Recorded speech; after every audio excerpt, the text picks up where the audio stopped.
Mi nombre es Anaí Coniglio. Vengo a representar al doctor Fabricio Kazan, que es mi director en el Laboratorio de Fisiología Vegetal e Interacción Planta-Microorganismo de la Universidad Nacional de Río Cuarto. Así que bueno, espero poder transmitirle la presentación que él tenía hecha para ustedes hoy y que no pudo asistir. El título es Estrategias biológicas para el manejo de la nutrición mineral y estrés abiótico en cultivos. Como muchos sabemos, el estrés abiótico es uno de los factores que más afecta el rendimiento potencial de los diferentes cultivos. Y los factores que ocasionan este estrés puede ser la falta o el exceso de agua, de temperatura, deficiencia de nutrientes, distintas intensidades lumínicas que pueden ser perjudiciales para la planta. Pero como todos sabemos también, las plantas son organismos que son inteligentes y que han desarrollado la capacidad de responder a esas variaciones del ambiente, y esto les da la posibilidad de ser sensibles o tolerantes a estos factores. Esta capacidad está principalmente dada por la genética de las plantas, pero ¿realmente este modelo explica el concepto actual de plantas? ¿Por qué les hago esta pregunta? Porque en los últimos años se ha planteado estudiar a los macroorganismos como holobiontes, que son unidades ecológicas que no están solas, que están acompañadas de microorganismos con los cuales interaccionan constantemente y permiten su sobrevida. Entonces, todas estas respuestas no son solo de la planta, sino que también van a afectar a los microorganismos que lo acompañan. Es más, si nos ponemos a ver, tanto las plantas como los animales tienen órganos que les permiten adquirir los nutrientes a través de los cuales van a sobrevivir. Y esos órganos llamativamente ambos, están colonizados por una gran cantidad de microorganismos que lo que hacen es aumentar ese repertorio metabólico que tiene el organismo para adquirir los nutrientes del ambiente. En el caso de los animales es el intestino y en el caso de las plantas son las raíces.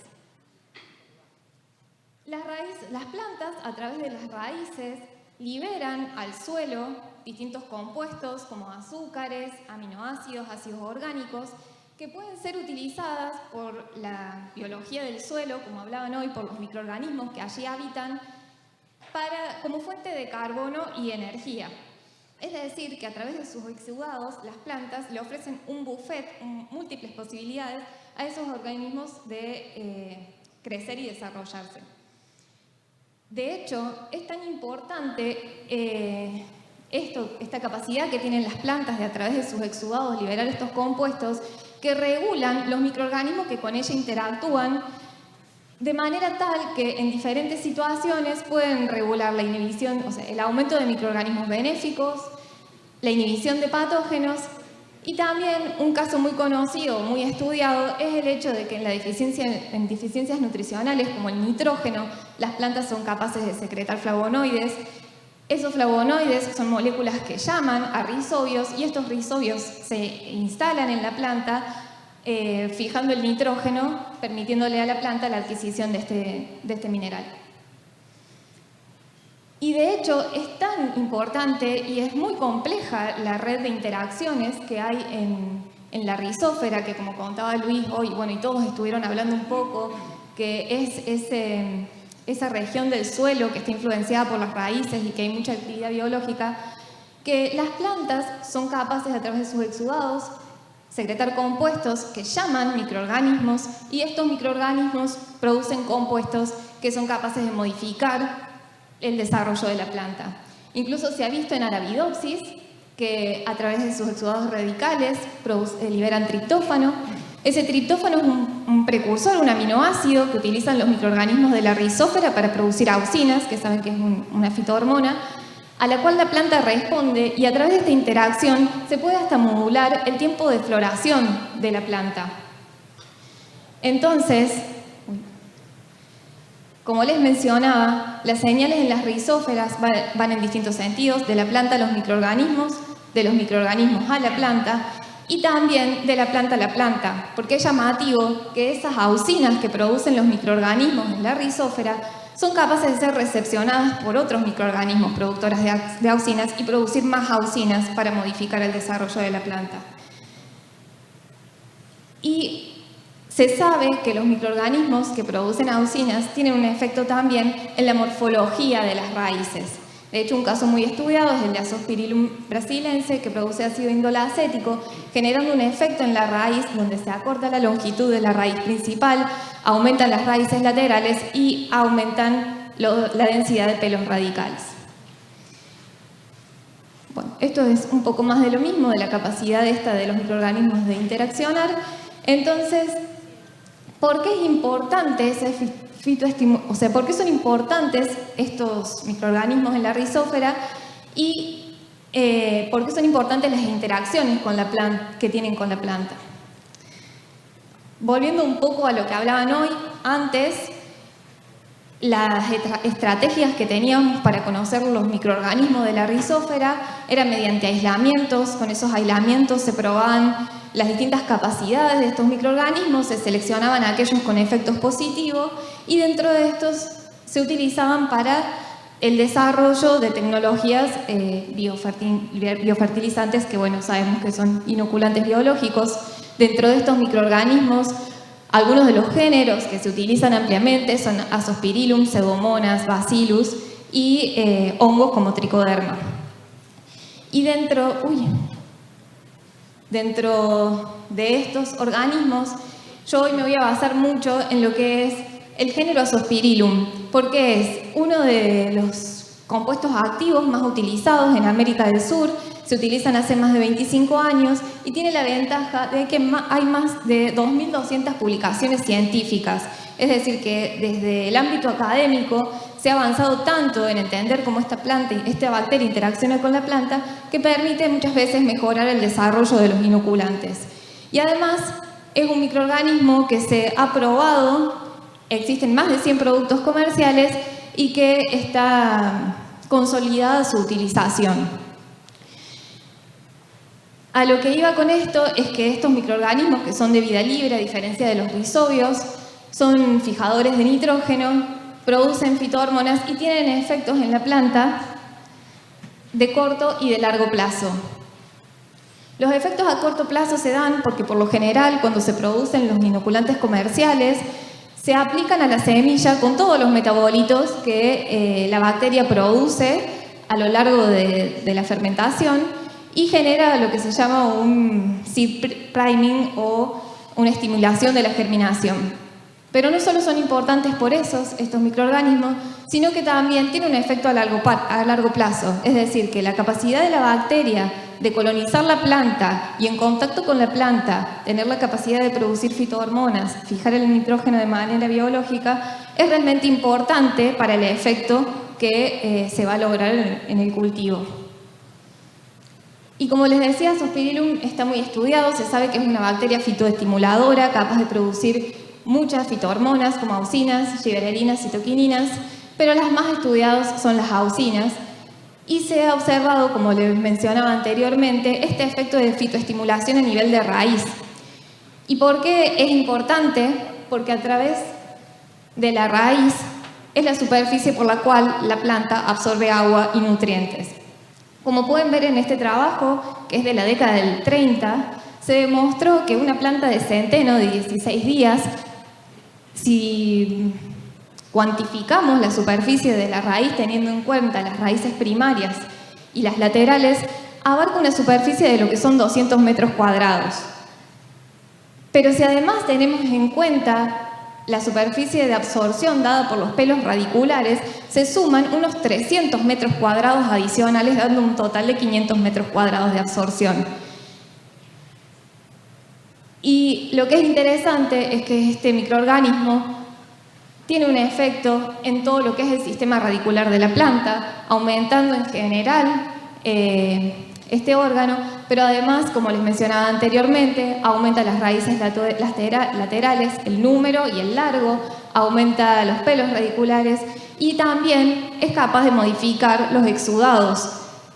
Sabemos, como les dije anteriormente, que esta modificación de los exudados también iba a tener un impacto en la composición de los microorganismos que van a interaccionar con la planta.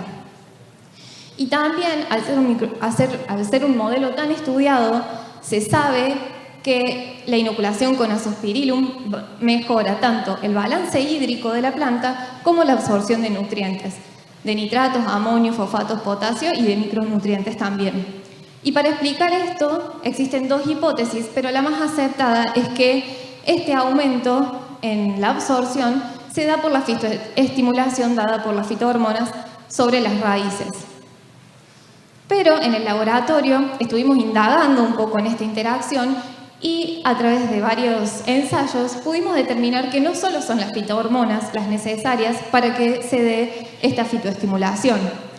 Probamos inocular plantas con cepas de Azospirillum que no producían auxinas y vimos que igual se seguía observando que las raíces laterales eran más largas y que la densidad de los pelos radiculares eran mayor.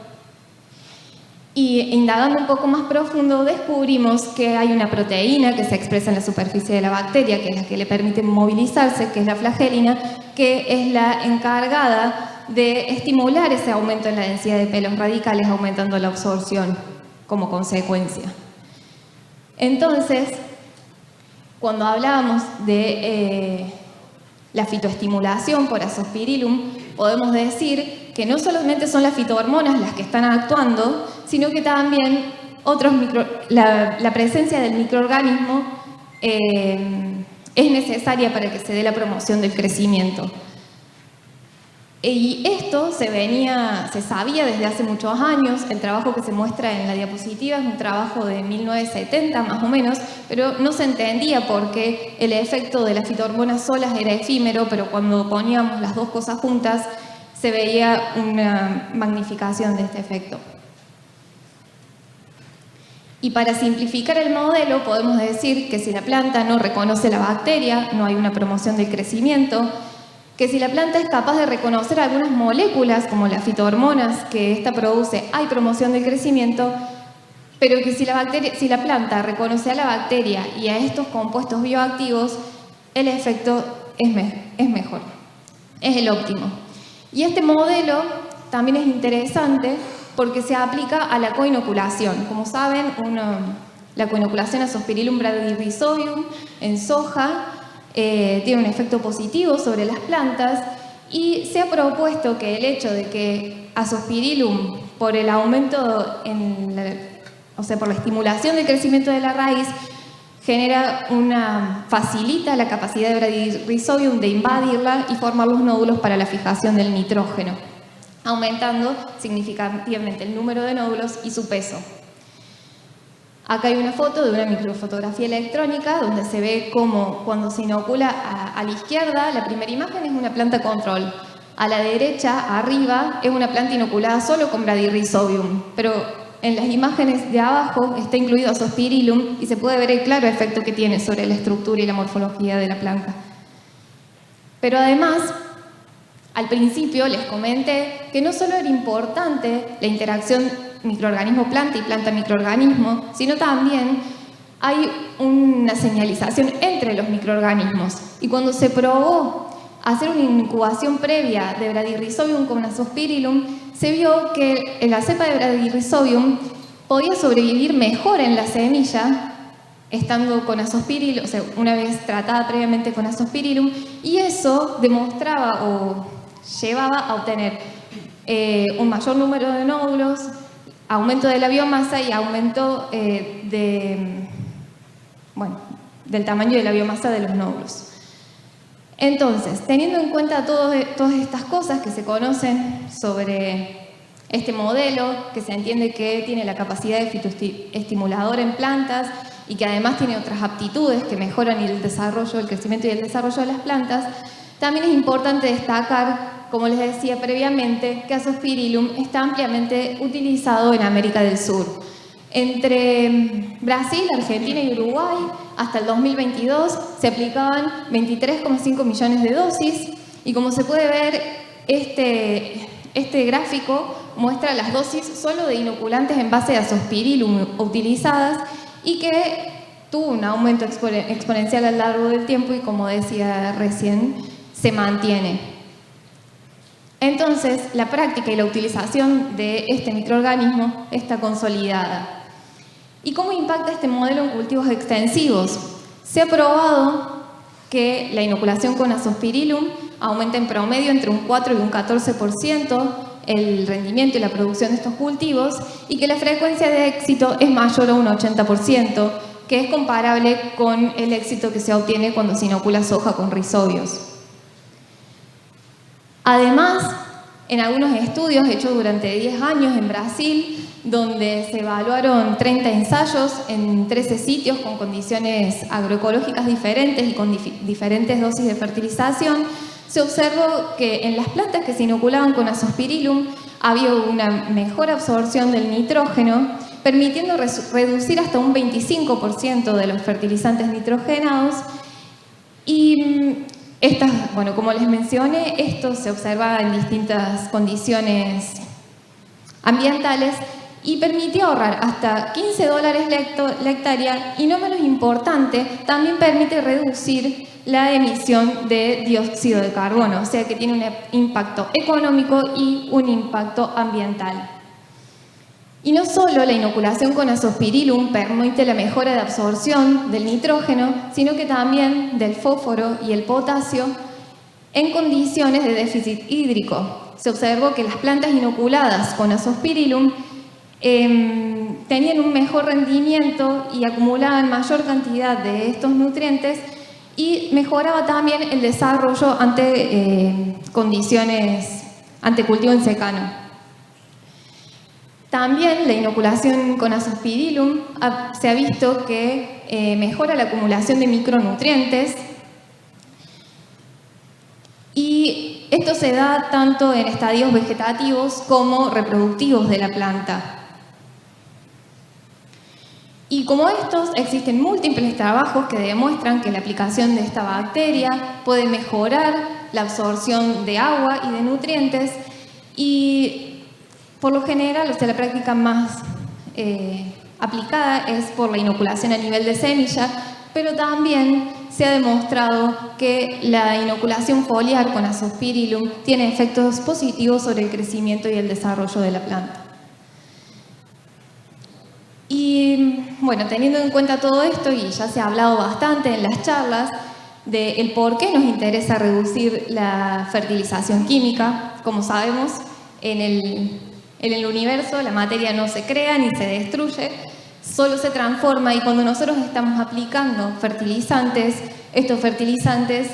si no son absorbidos por la planta o consumidos por animales humanos, terminan en lo que es el suelo o en el aire como gases de efecto invernadero.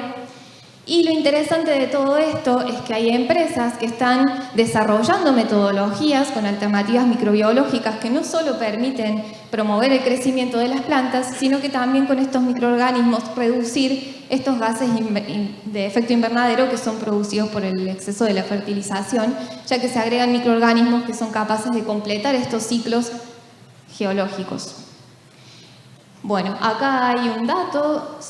gráfico sobre cómo ha aumentado en los últimos años estos gases de efecto invernadero.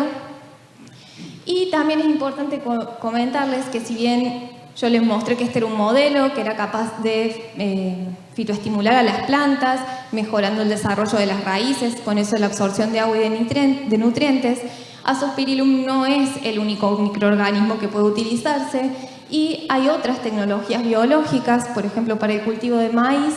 que es la tecnología desarrollada por Utrilla, donde se utiliza una bacteria, Metilobacterium symbioticum, que es capaz de mejorar o de hacer más efectiva la utilización del nitrógeno en cultivos tanto de soja como de maíz. Esta bacteria se aplica foliarmente y es capaz de utilizar la energía de la planta y fijar el nitrógeno en la hoja, bueno, aumentando, disculpen, el rendimiento. Sin embargo, a diferencia de Azospirillum, hay poco respaldo científico académico sobre cómo funciona este sistema, y lo que quería recalcar de esto es que es importante investigar y entender para mejorar el desarrollo de las tecnologías. Además, también indagando un poco más en lo que son las patentes de desarrollo de producto, también se ha visto que las empresas productoras de estas tecnologías siguen basándose en tecnologías como Rhizobium y Azospirillum, que hace más de 40 años que se aplican a nivel de campo. Entonces, como conclusiones y consideraciones finales, la gran experiencia que se tiene sobre Azospirillum ha permitido entender cómo este microorganismo promueve el crecimiento de las plantas, mejorando la absorción de agua y de nutrientes, que esto se debe por la producción de fitohormonas, pero que no es solo eso, que la presencia física de la bacteria también participa en la interacción de la planta, promoviendo el crecimiento y el desarrollo y con eso aumentando el rendimiento, que la utilización de Azospirillum, según las condiciones, puede hacer disminuir la utilización de fertilizantes nitrogenados hasta un 25% y que la inoculación permite la acumulación de nitrógeno, fósforo, potasio y micronutrientes tanto en tejidos vegetativos como reproductivos, disminuyendo la emisión de gases de efecto invernadero y también permitiendo ahorrar dinero, es decir, tiene un beneficio económico y ambiental. Bien, bueno, y eso es todo. Muchas gracias. Este es el grupo de trabajo del laboratorio.